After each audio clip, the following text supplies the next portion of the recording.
Hey, hey, happy Friday. Happy Digest Day. Megan Schultz here, host of Cream City Dreams podcast on Wednesdays and these small, bite-sized Cream City Digests on Fridays.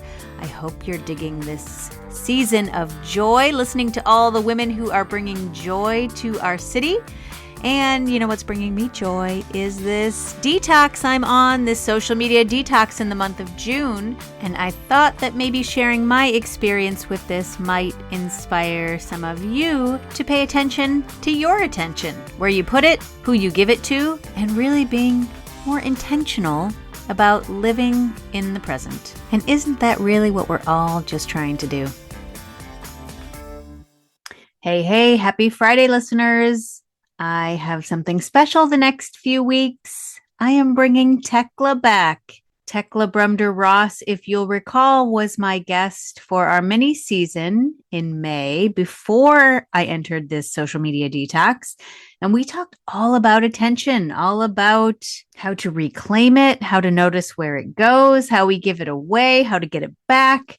It was such an important conversation in terms of what happens to our brain on social media. What are all these red dots of validation doing to our brain, to our system, and how can we get it back and at the same time treat ourselves compassionately, give ourselves some grace for where we're at with our own screen use.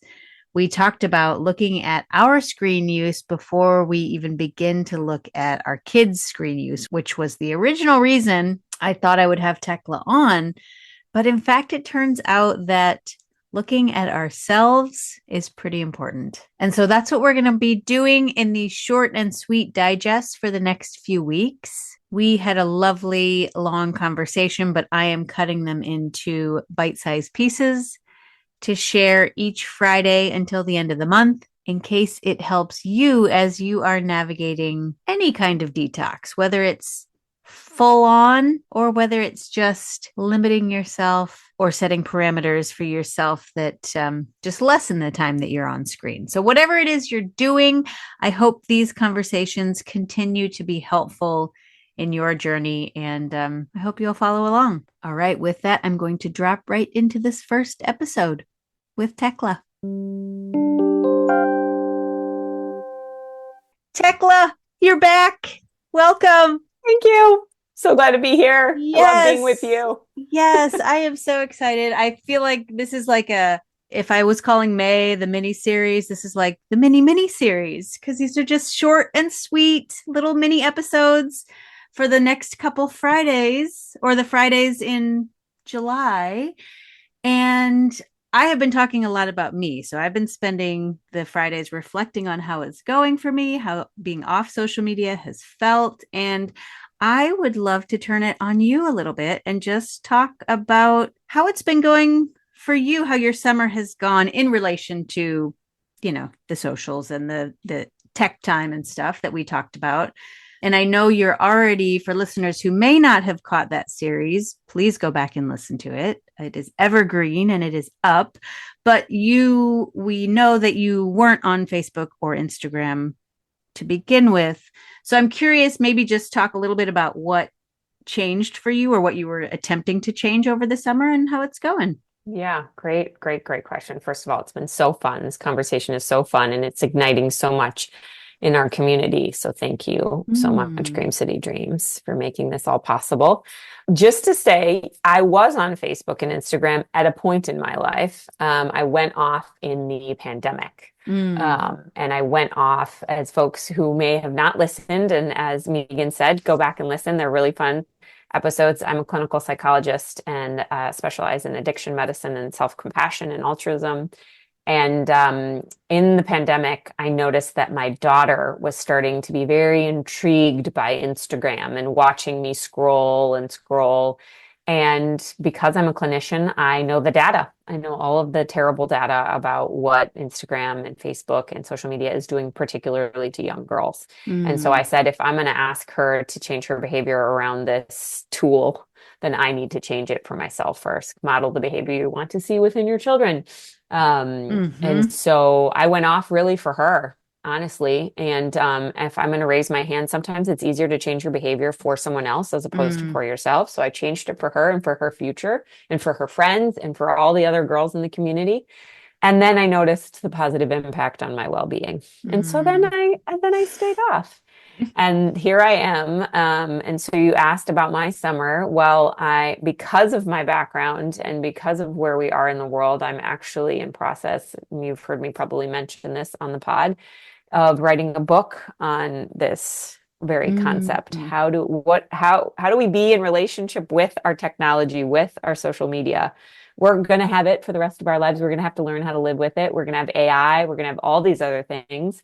mhm, So how do we be in relationship with it? I call it the third person in the room, whether you want it or not, between your mhm. partner, with your kids, with your doctor, everywhere. It's everywhere.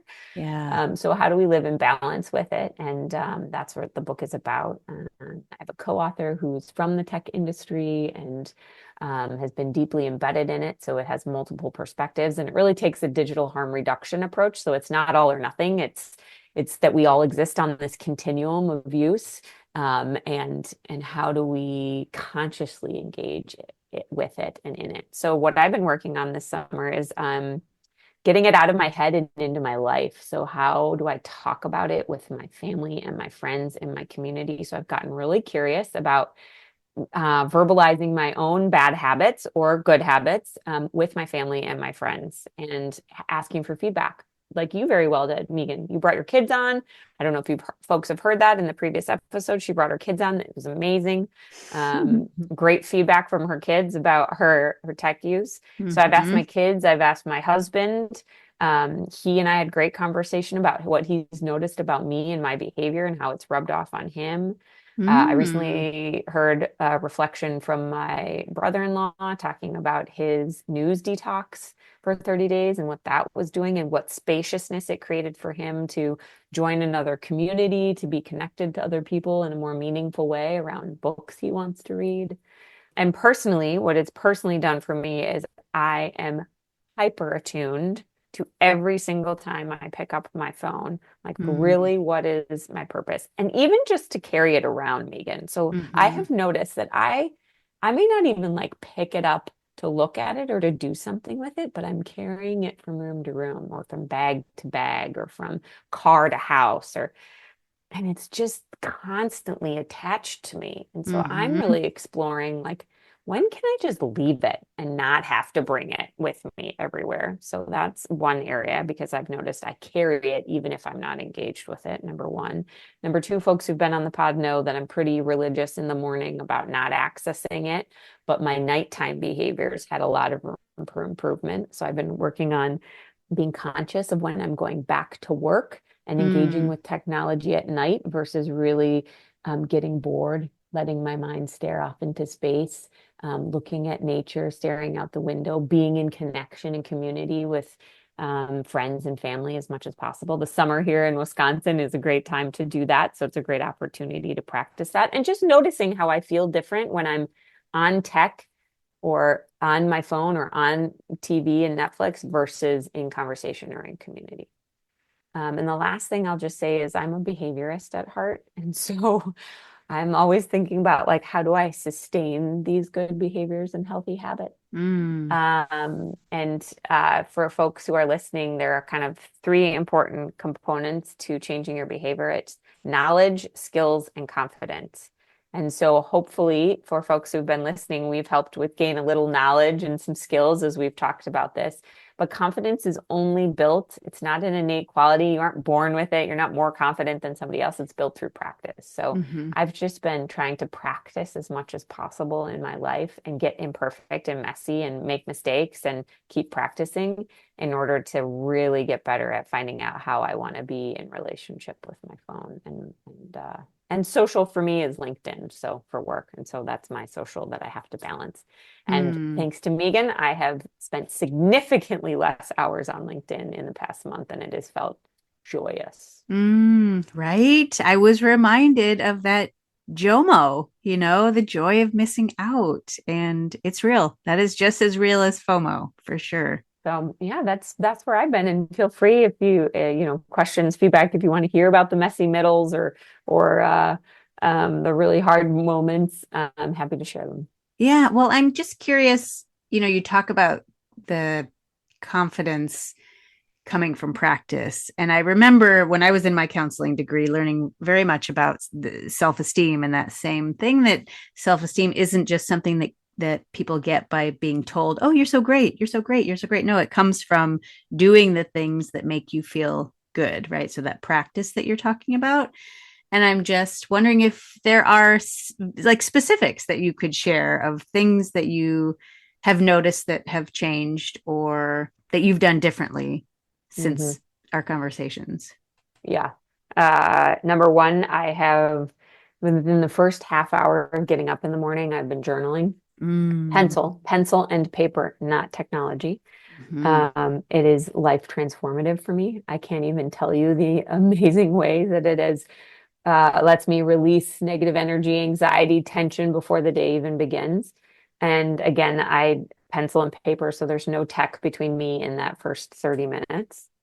Um, I have consciously made a choice throughout the day of where and when I'm going to leave my tech behind. It's not needed in this relationship, in this dynamic. Mm. Um, it's not hard for me ever to leave it behind when I'm in communication or conversation with another human. That for me is not hard. I never have it on the table. It's away. It's not at the dinner table. It's not at the coffee shop table. It's not in partnership with friends. And so I noticed I was meeting a new neighbor, Megan, and she just moved in, and I had my AirPods in as I was listening to a podcast and walking. And when I met her, I felt embarrassed that I had my AirPods in my ears, even if I wasn't listening. So I took them out.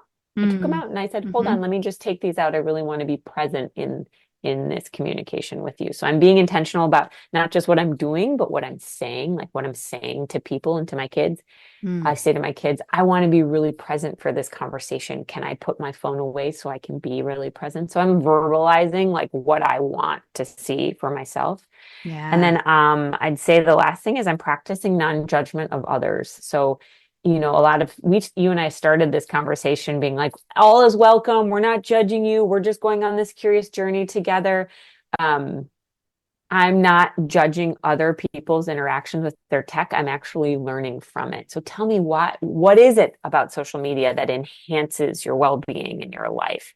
Tell me what is it about our tech? And it's allowing me to see the balance of like there's good in this and there's detriment. So how do we the pain and pleasure scales that we talked about in the FOMO and the brain episode. If you want to go back and listen to those, there's a balance between pleasure and pain in our brain, and just being aware of that and being mindful of that. Because I, like you, Megan, can tend to go to the extreme of all or nothing, Mm-hmm. and I think it's a good practice for me to live in balance with it.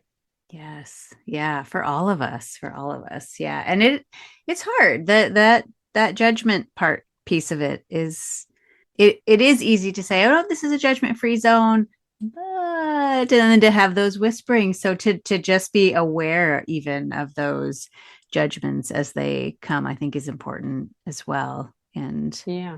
My kids, sometimes I'll say they'll be like, they're on their phone. And I said, we never have any idea of what's happening to somebody.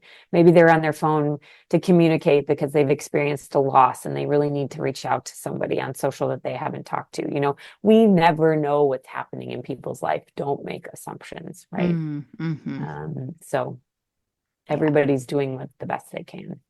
Yes, absolutely. So you talked about the book that you're writing, which is so exciting. Congratulations.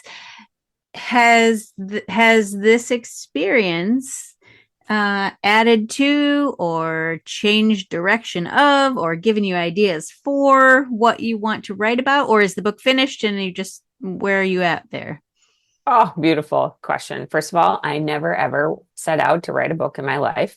Number one, I don't identify as a writer. Number two, this wasn't part of my plan or my journey, and this book landed in my lap. You can call it spiritual, you can call it higher power, you can call it whatever you want, but it's an amalgam of my practice in self-compassion, my practice around harm reduction, and how I show up in community around conversation around the disease of addiction. And It is very much alive. They say good books are written because, you need to hear them. The author needs to hear them just as much as anyone else. And it is 100% true. This book is being written daily through my life and my own life and the life of my friends and family and community. Megan, you. It's a daily practice book. It's not a novel. It's about how do we learn to practice balance and be in relationship with our tech every day. And so it's a pick it up, read it, the one day excerpt, and then put it back down and think about it, have conversations with others and your family around it. It's based on neuroscience, psychology, and coaching. It offers a lot of questions like consider this instead of that, and really questioning your values. And it's testing me while it's testing the audience I hope to appeal to. So the book is very much alive and well, and it's very much a living part of the process of this conversation that you and I are having. So it is being written. It is not written. It is in process, and it's constantly having feedback from the beautiful souls in my community that I am grateful to be touched by. Awesome. Awesome. Do you have ideas of when it could be birthed into the world? I know there's a lot that goes into birthing a book, so who knows really, but or have you set a personal deadline? I guess I should ask. Oh, that's a great question. Well, I've learned that deadlines that we set them, sometimes they have to move in the nature of life. I am actively pursuing all of the parts that are needed, the publishers and the agents and the people and all of the humans that need to make it possible. And it is being written and loved and nurtured every day. So my hope is it gets out into the world sooner rather than later. And if anyone is listening to this podcast who has guidance, wisdom, feedback that they want to give me on this process, I'm all ears. I'm here for it. I am who I am because of my community, and this book is who it is because of our community, Megan, and the conversations we've been having and the medical students I teach on this topic and subject. And so I'm deeply grateful for any feedback from our listeners. Yes. All right. Well, I will put your contact details in today's show notes so that if listeners do have ideas, they can reach out and get in touch. And I do want to come back to sort of what the book is about too, about living in balance and putting boundaries and parameters and all that stuff. But I want to save that for our next little digest. So I'm going to wrap it up now and say happy Friday, listeners, and make sure you tune in to the next digest with Thekla. Thank you. Until then, Milwaukee, keep on dreaming.